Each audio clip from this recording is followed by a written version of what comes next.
In today's episode, we look how a murder was solved when a crow, dropped a thumb from the sky.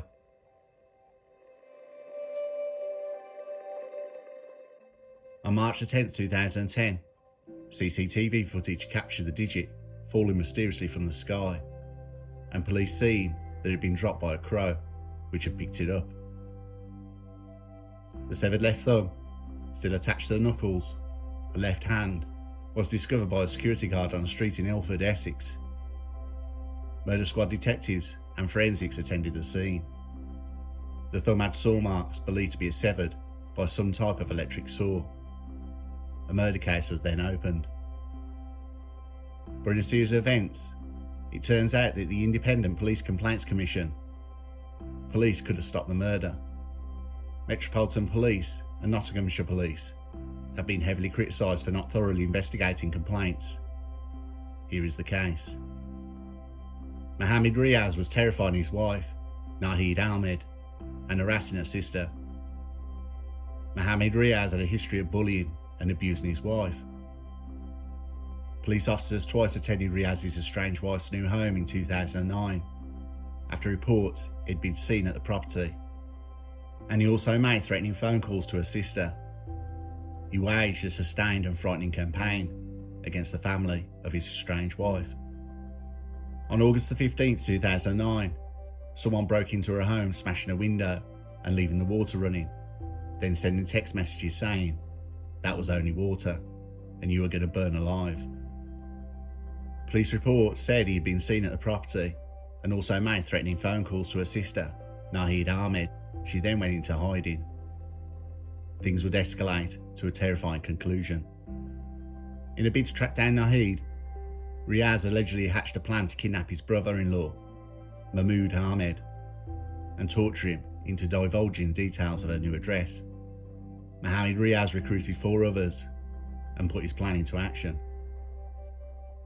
Sharif Mohammed, Faisal Chowdhury, Arnold Youssef, and Ahmadzada Hussain.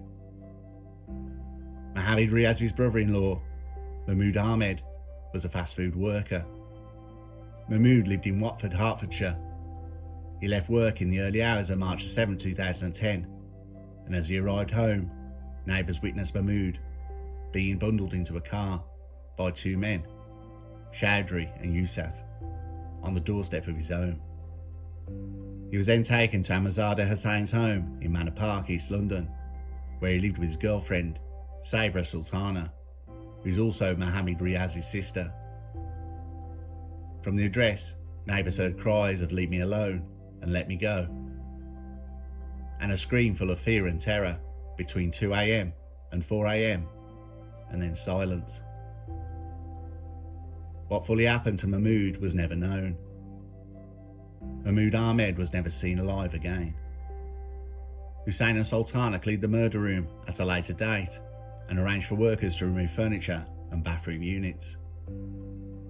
After the finding of the thumb that fell from the sky 3 days later, police investigated the abduction of Mahmood Ahmed and matched DNA of the thumb to Mahmood. Police made links to Mohammed Riaz and the address his sister was living at. Police forensics later found traces of Ahmed's blood on the floor and on the wall in the bathroom. Police arrested 5 people in the kidnap murder plot. In court, Mohammed Riaz of no fixed abode was convicted of kidnap, false imprisonment and 3 counts of conspiracy to pervert the course of justice. He received a 30-year sentence.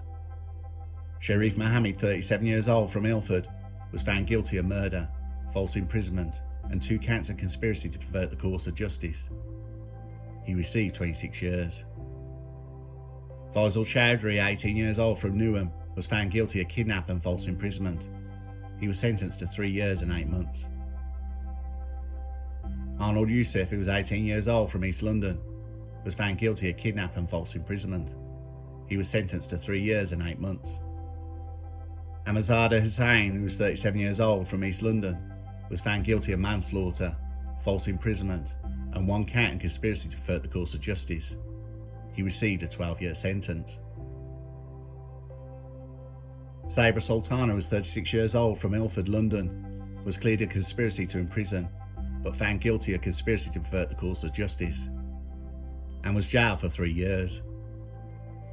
Speaking outside the court after sentencing, Mahmood's wife, Farah Ahmed, who he married in 2008, said he was a caring, loving man who died protecting his family. She said knowing he was only steps away from the front door kills me every day.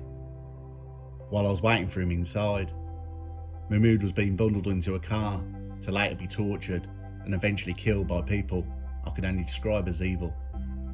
The act committed that night has destroyed the lives of our family and friends.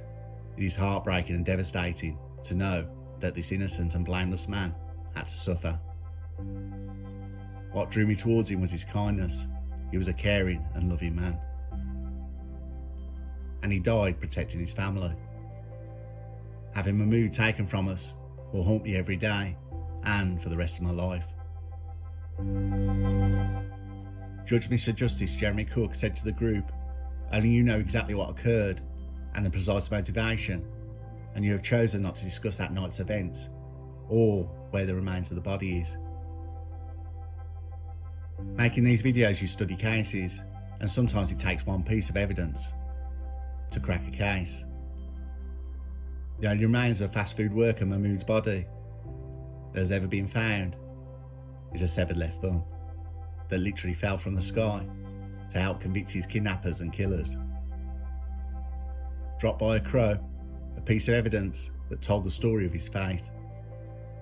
In ancient times, crows were believed interpreters between realms and messengers of the gods. Crows were believed to relay messages between the spiritual world and the living world. In crime shows and horror movies, crows are often used to indicate that something bad is going to happen, or already has happened.